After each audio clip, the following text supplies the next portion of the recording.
Good morning everybody. बेटा, हम लोग अपना ग्रुप 18 पढ़ रहे थे, जिसमें हमने आइसोलेशन ऑफ नोबल गैसेज और यूजेज ऑफ नोबल गैसेज की स्टडी लास्ट के लेक्चर्स में की थी, है ना। और आज से आपकी जो लाइव क्लासेज है वो भी स्टार्ट हो रही हैं। आपको पता होगा डायरेक्ट अपना इंटरेक्शन होने वाला है ऑनलाइन। एक तरह से वी कैन से कि वर्चुअल क्लासरूम हम लोग क्रिएट करने की कोशिश करेंगे, है ना। तो उसको लेके थोड़ी सी मे बी आपके अंदर भी एक्साइटमेंट होगी, हमारे अंदर भी एक्साइटमेंट है। बाकी उसको देखते हैं। उससे पहले एक बार कंपाउंड्स ऑफ जिनोन की हम लोग स्टडी करने की कोशिश करेंगे कि जिनोन कौन कौन से कंपाउंड बना सकता है। वैसे अगर देखा जाए तो नोबल गैसेज के कंपाउंड हमारे दिमाग में आते नहीं है, क्योंकि इसलिए नहीं आते क्योंकि उनके आउटर मोस्ट शेल में कितने इलेक्ट्रॉन्स है बेटा? 8 इलेक्ट्रॉन्स है। स्टेबल है सर, ऑक्टेट रूल फॉलो कर रही है सर, है ना। तो ये कंपाउंड क्यों बनाएंगी सर? वो सब चीजें हमारे दिमाग में आती हैं अब तक, लेकिन हम यहाँ पे कुछ जिनोन के कंपाउंड्स की स्टडी करेंगे और कैसे साइंटिस्ट के दिमाग में आइडिया आया कि जिनोन कंपाउंड्स बना सकता है, वो सब हम लोग यहाँ पे देखेंगे। उससे पहले मैं आपको बता दूं कि जिनोन के हम लोग यहाँ पे 3 टाइप के कंपाउंड्स की स्टडी करने वाले हैं। जिनोन के फ्लोराइड्स, जिनोन के ऑक्साइड्स एंड जिनोन के ऑक्सीफ्लोराइड्स, है ना बेटा। मैं रिपीट कर दे रहा हूं, जिनोन के फ्लोराइड्स, जिनोन के ऑक्साइड्स और जिनोन के ऑक्सीफ्लोराइड्स। हम यहाँ पे ऐसे 3 टाइप के जिनोन के कंपाउंड्स की स्टडी करेंगे, ठीक है बेटा। तो अगर कहानी हम शुरू करें तो 1962 की बात है ना। 1962 में एक साइंटिस्ट हुआ करते थे एन बार्टलेट। क्या नाम था? एन बार्टलेट, ठीक है। इन्होंने क्या किया, जो एन बार्टलेट हैं वो क्या कर रहे थे बेटा? वो PTF6 के ऊपर, ध्यान देना, PTF6 के ऊपर स्टडी कर रहे थे, है ना। प्लेटिनम हेक्साफ्लोराइड के ऊपर स्टडी कर रहे थे। और उन्होंने वहां पे क्या देखा कि जो PTF6 है ये एक पावरफुल ऑक्सीडाइजिंग एजेंट है। क्या है बेटा? ये पावरफुल ऑक्सीडाइजिंग एजेंट है। और कितना पावरफुल ऑक्सीडाइजिंग एजेंट है ये, उन्होंने उसको मोलिकुलर ऑक्सीजन के साथ रिएक्ट करा के देखा। किसके साथ रिएक्ट करा के देखा बच्चे? मोलिकुलर ऑक्सीजन के साथ इन्होंने PTF6 को रिएक्ट करा के देखा। और PTF6 ने क्या किया, मोलिकुलर ऑक्सीजन को भी क्या कर दिया बेटा? ऑक्सीडाइज करा दिया और अपना एक कंपाउंड बना लिया, O2 पॉजिटिव PTF6 नेगेटिव, है ना। आपको ध्यान हो तो इसकी स्ट्रक्चर मैंने आपको लास्ट टाइम असाइनमेंट में दी थी कि O2 पॉजिटिव PTF6 नेगेटिव में हमें ऑक्सीडेशन नंबर कैलकुलेट करना था, है ना। तो स्ट्रक्चर भी आपने देखी होगी। कुछ बच्चों के डाउट भी आए थे स्ट्रक्चर के ऊपर, मैंने उनको बना के सेंड भी की थी। तो जो एन बार्टलेट थे वो 1962 में PTF6 की स्टडी कर रहे थे और उन्होंने देखा कि ये इतना स्ट्रॉन्ग ऑक्सीडाइजिंग एजेंट है कि इन्होंने मोलिकुलर ऑक्सीजन को भी क्या कर दिया? ऑक्सीडाइज कर दिया। अब यहां पे आप सिंपली देख पा रहे हो कि मोलिकुलर ऑक्सीजन को कैसे ऑक्सीडाइज किया बच्चे? O2 को ये O2 पॉजिटिव में ले गया। O2 को किस में ले गया? O2 पॉजिटिव में ले गया। अब O2 अगर O2 पॉजिटिव में गया है तो ऑब्वियस सी बात है इसने इलेक्ट्रॉन का क्या किया है? यहाँ पे लॉस किया है। अब इलेक्ट्रॉन का अगर बच्चे इसने यहाँ पे लॉस किया है तो लॉस ऑफ इलेक्ट्रॉन क्या होता है? Loss of electron is oxidation, हमें पता है। तो इसने O2 का क्या करा दिया? ऑक्सीडेशन। खुद क्या हो गया? रिड्यूस हो गया। तो कौन सा एजेंट हुआ? ऑक्सीडाइजिंग एजेंट हुआ, है ना। तो बार्टलेट ने देखा कि P2F6 जो है वो बहुत ही तगड़ा जो आपका है स्ट्रॉन्ग और वी कैन से कि पावरफुल ऑक्सीडाइजिंग एजेंट है। और ये मोलिकुलर ऑक्सीजन के साथ रिएक्ट करके ऑक्सीजनाइल हेक्साफ्लोरोप्लेटिनेट बनाता है ना। डाईऑक्सीजनाइल हेक्साफ्लोरोप्लेटिनेट ये बना रहा है, that is O2 positive PTF6 negative. अब सर ये अगर पूरी कहानी हो रही है तो इससे जिनोन के कंपाउंड्स का क्या लेना देना, है ना। ये तो इसने ऑक्सीजन के ऊपर करके देखा, लेकिन इसने बाद में देखा कि जो ऑक्सीजन है और जो जिनोन है, उन दोनों की जो प्रॉपर्टीज हैं वो क्या करती हैं? मैच करती हैं। उन दोनों की प्रॉपर्टीज क्या करती हैं? मैच करती हैं। कैसे मैच करती हैं? जिनोन की जो फर्स्ट आयोनाइजेशन एंथैल्पी थी वो कितनी थी बच्चे? 1170 किलोजूल पर मोल थी। कितनी थी? 1170 किलोजूल पर मोल, जो कि ऑक्सीजन की फर्स्ट आयोनाइजेशन एंथैल्पी के काफी नजदीक और वी कैन से लगभग उसी के जैसी वो आपकी आयोनाइजेशन एंथैल्पी थी। ऑक्सीजन की कितनी होती है? 1166। जिनोन की कितनी थी? 1170। इसने सोचा कि अगर ऑक्सीजन से इलेक्ट्रॉन बाहर निकल सकता है तो इलेक्ट्रॉन तो जिनोन से भी बाहर निकल सकता है ना। ऐसा कुछ ब्रेटलेट के दिमाग में आया, कि अगर ऑक्सीजन से इलेक्ट्रॉन बाहर निकल सकता है, PtF6 ऑक्सीजन से इलेक्ट्रॉन ले सकता है, तो वो इलेक्ट्रॉन तो जिनोन से भी ले सकता है, क्योंकि दोनों की आयनाइजेशन एंथैल्पी क्या थी, लगभग बराबर सी थी। और जब इन्होंने मोलिकुलर डायमीटर देखा ऑक्सीजन का, जब ऑक्सीजन का क्या देखा बच्चे, ऑक्सीजन का इन्होंने मोलिकुलर डायमीटर देखा, मोलिकुलर डायमीटर जो था ऑक्सीजन का वो क्या था, मोलिकुलर डायमीटर ऑक्सीजन का आपका जो जिनोन का एटॉमिक रेडियस है उसके बराबर का था, जिनोन के एटॉमिक रेडियस के बराबर था O2 का मोलिकुलर डायमीटर। तो उसके दिमाग में क्या आया, और दोनों का कितना होता है, अप्रोक्स 4 एंगस्ट्रॉम, दोनों का कितना होता है बच्चे, अप्रोक्स 4 एंगस्ट्रॉम।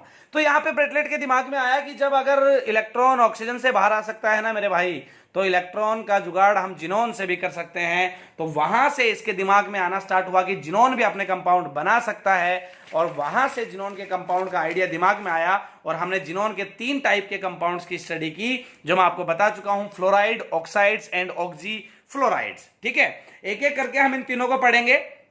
ठीक है भाई, तो इसने जो बार्टलेट ने ये सब सिमिलरिटीज देख के ऑक्सीजन और जिनोन के बीच में, तो PtF6 की किसके साथ रिएक्शन करा दी, जिनोन के साथ रिएक्शन करा दी। और जिनोन के साथ जब इन्होंने रिएक्शन कराई तो एक ऑरेंज येलो सॉलिड है ना, ऑरेंज येलो सॉलिड कंपाउंड बना, जिसका फॉर्मूला हमारे पास था Xe पॉजिटिव PtF6 नेगेटिव। ठीक है, कैसा कंपाउंड था, ऑरेंज येलो कलर था इसका, ऑरेंज येलो एक कंपाउंड बना। तो इसका मतलब यहां पे देखा कि PtF6 ऑक्सीजन को ऑक्सीडाइज कराने के साथ साथ किसको ऑक्सीडाइज करा रहा है, जिनोन को भी ऑक्सीडाइज करा रहा है। यहां से एक बात दिमाग में सेट हो चुकी थी कि PtF6 एक्चुअल में बहुत तगड़ा स्ट्रॉन्ग ऑक्सीडाइजिंग एजेंट है, जिनोन को भी ऑक्सीडाइज करा रहा है, साथ में किसको ऑक्सीडाइज करा रहा है बच्चे, ऑक्सीजन को भी ऑक्सीडाइज करा रहा है। तो यहां से कहीं ना कहीं जिनोन के जो कंपाउंड्स थे उनका आइडियाज दिमाग में आना स्टार्ट हुआ।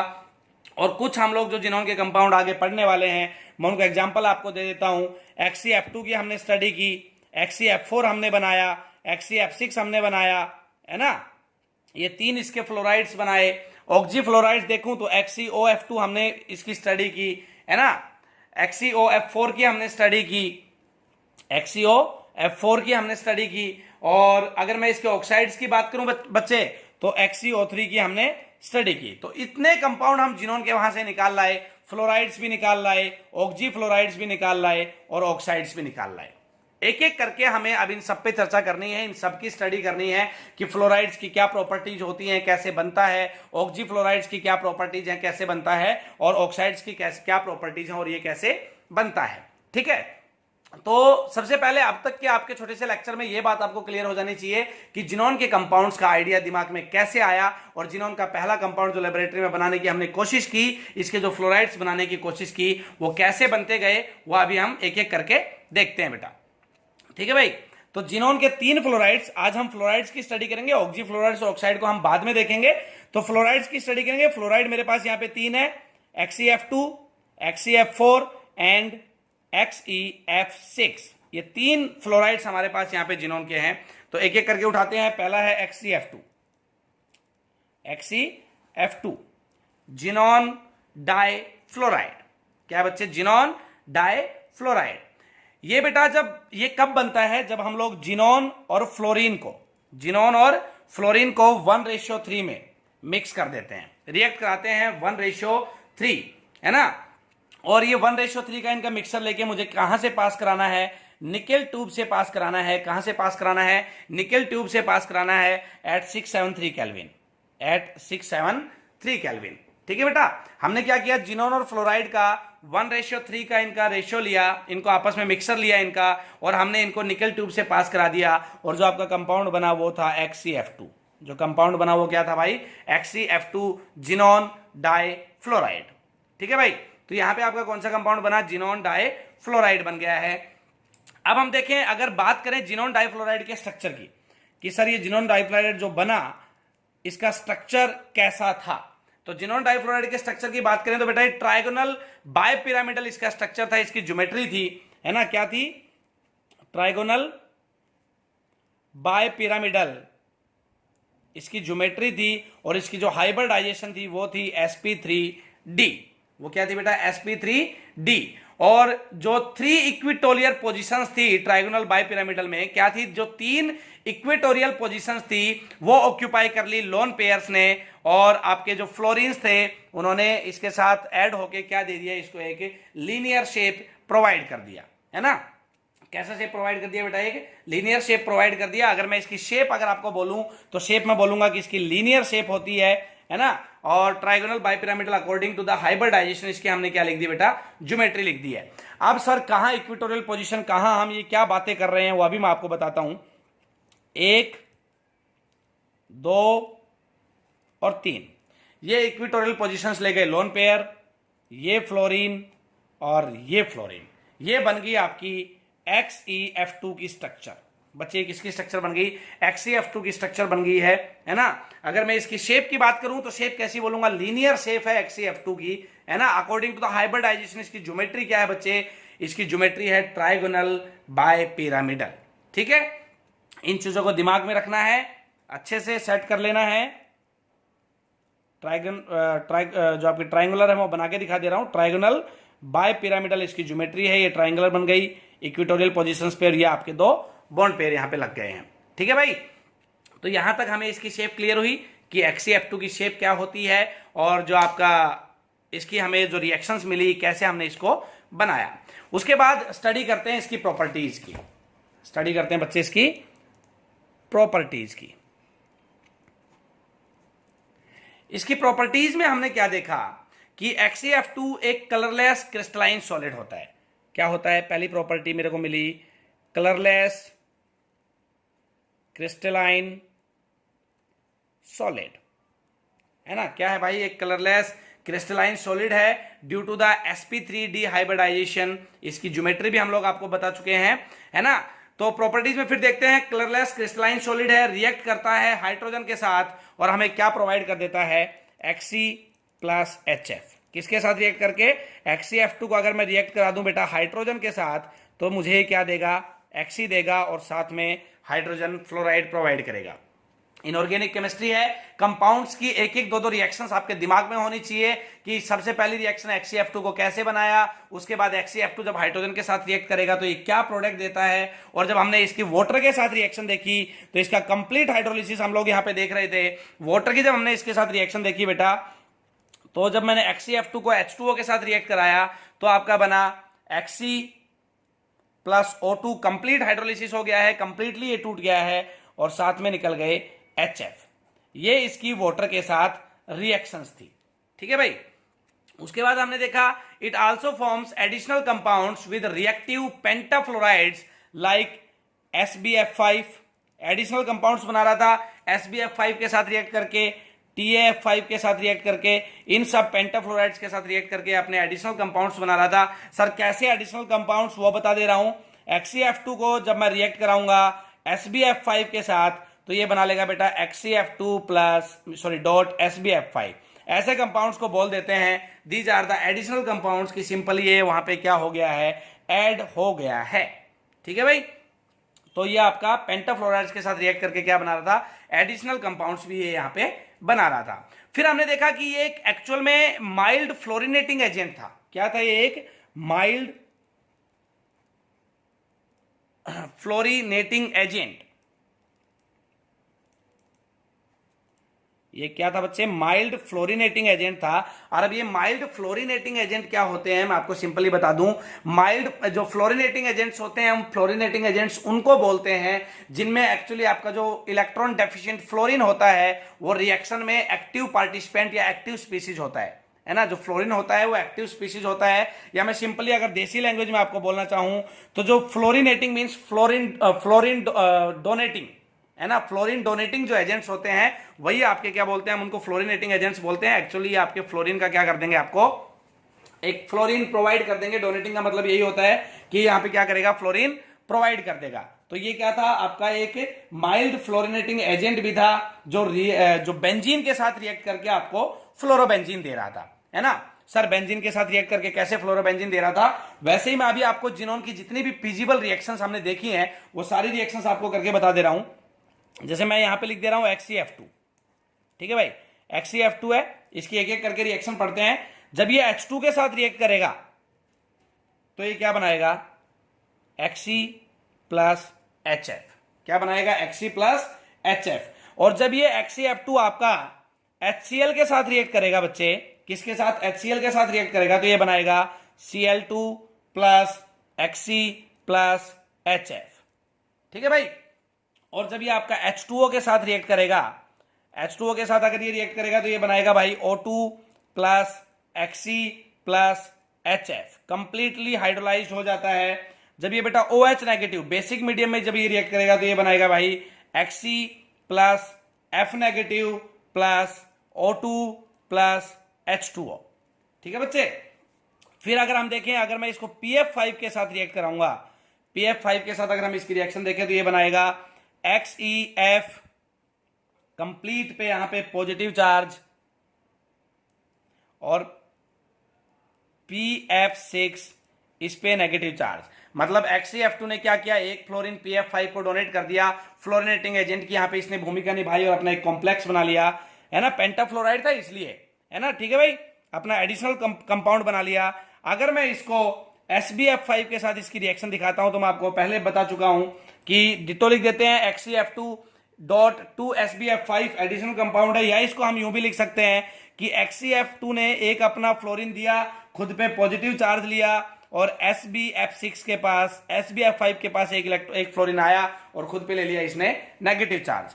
बेंजीन के साथ अगर हम लोग इसकी रिएक्शन देखें, मीन C6H6 के साथ, बेंजीन के साथ इसकी रिएक्शन देखें भाई, तो ये क्या करेगा, Xe plus C6H5F plus HF। Benzene से एक हाइड्रोजन बाहर निकला, उसने जिनोन से एक फ्लोरीन लिया, और जो दूसरी जगह बेंजीन में आपकी एक एक्टिव साइट बची, एक हाइड्रोजन बाहर निकलने के बाद उसने भी जिनोन से दूसरा फ्लोराइड लिया, दूसरा फ्लोरीन लिया और अपना कंपाउंड बना लिया। एक लास्ट रिएक्शन अगर मैं इसकी एक पेंटाफ्लोराइड के साथ और देखूं, AsF5 के साथ देखूं, तो यहां पे भी अपना एडिशनल कंपाउंड बनाएगा, दैट इज XeF पॉजिटिव, मतलब एक फ्लोरीन दे देगा, और AsF6 नेगेटिव। तो ये सारी आपकी जो रिएक्शन मैंने अभी यहां पे लिखी है, ये XeF2 की रिएक्शन है। ठीक है भाई। तो ये टोटल कहानी थी आपकी XeF2 की।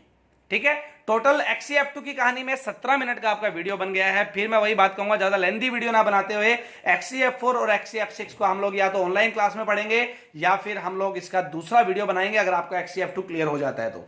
सर अभी ये तो बहुत सारी रिएक्शंस आने लगी है, लंबी चौड़ी कहानी आने लगी है, तो मैं आपको सिंपली बता देता हूं हमें ध्यान क्या क्या रखना है, बोर्ड में और कंपटीशन में क्वेश्चन कहां कहां से पूछे जाते हैं। सबसे पहली बात आज के पूरे लेक्चर में ये दिमाग में होना चाहिए कि जिनोन के कंपाउंड का आइडिया कहां से दिमाग में आया, जिनोन किस टाइप के 3 अपने कंपाउंड्स बनाता है ना।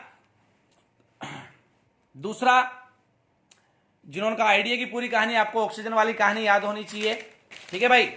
उसके बाद जिनोन का जो हमने XeF2 की स्टडी की, XeF2 का हमने प्रिपरेशन कैसे किया, फ्लोरीन के साथ 1:3 में, वॉल्यूम के साथ इसको ऐड किया, वॉल्यूम रेशियो था बेटा ये 1:3, निकल ट्यूब से पास कराया, XeF2 बन गया। फिर हमें बात करनी है इसकी शेप की, इसकी शेप कैसी बनेगी, शेप आपके दिमाग में होनी चाहिए, बोर्ड में बहुत पूछी जाती है। जिनोन से एक कंपाउंड की शेप और इसकी कंप्लीट द रिएक्शन मैं मोहर लगा के दे सकता हूं बेटा, हर साल बोर्ड में आती है। इस साल का पेपर उठा लीजिए, उसमें भी आई थी, अगले साल भी आएगी। 18 ग्रुप से एक क्वेश्चन हर हाल में आना है और जिनोन के कंपाउंड के ऊपर वो क्वेश्चन पूछा जाएगा। ठीक है। तो जिनोन का जो शेप है XeF2 का आपके दिमाग में होना चाहिए। उसके बाद XeF2 की प्रॉपर्टीज में आपको इसकी जो रिएक्शंस मैंने यहां पे लिखी है सारी, कि XeF2 HCl के साथ कैसे रिएक्ट करता है, H2O के साथ कैसे करता है, OH नेगेटिव के साथ कैसे करता है, PF5 के साथ कैसे करता है, SbF5 के साथ कैसे करता है, बेंजीन के साथ कैसे करता है, AsF5 के साथ कैसे करता है और H2 के साथ कैसे करता है। ये सब रिएक्शंस आपके दिमाग में होने चाहिए, पेपर में पूछी जाएंगी कंप्लीट द रिएक्शन की फॉर्म में। आपको XeF2 देगा, जो जिसके साथ रिएक्ट कराना है वो एजेंट देगा, सामने एरो का निशान लगा देगा, रिएक्शन आपको कंप्लीट करनी है। तो ये सारी की सारी रिएक्शंस आपके दिमाग में होनी चाहिए। अगर इससे रिलेटेड कोई क्वेश्चन को क्वेरी आपके दिमाग में आती है तो मैं और अच्छे से एक बार जो आपका लाइव सेमिनार होगा कल, उसमें XeF2 को एक्सप्लेन करने की कोशिश करूंगा और बढ़िया से वर्ड इसमें ऐड करने की कोशिश करूंगा। और अगर फिर भी अगर कोई आपकी क्वेरी रह जाती है तो आप मुझे मॉर्निंग में 10 बजे तक आप इस लेक्चर को देख के ये पूछ सकते हैं कि सर इस चीज को आप लाइव सेशन में एक्सप्लेन कर दीजिएगा, आप ये और बता दीजिएगा XeF2 में, मैं उस चीज के लिए प्रिपेयर रहूंगा बेटा। तब तक मेरा लाइव सेमिनार आने तक इस लेक्चर को एक बार आप अच्छे से देख लें। आई होप अपना काम आप टाइम पे करते रहेंगे। Thank you.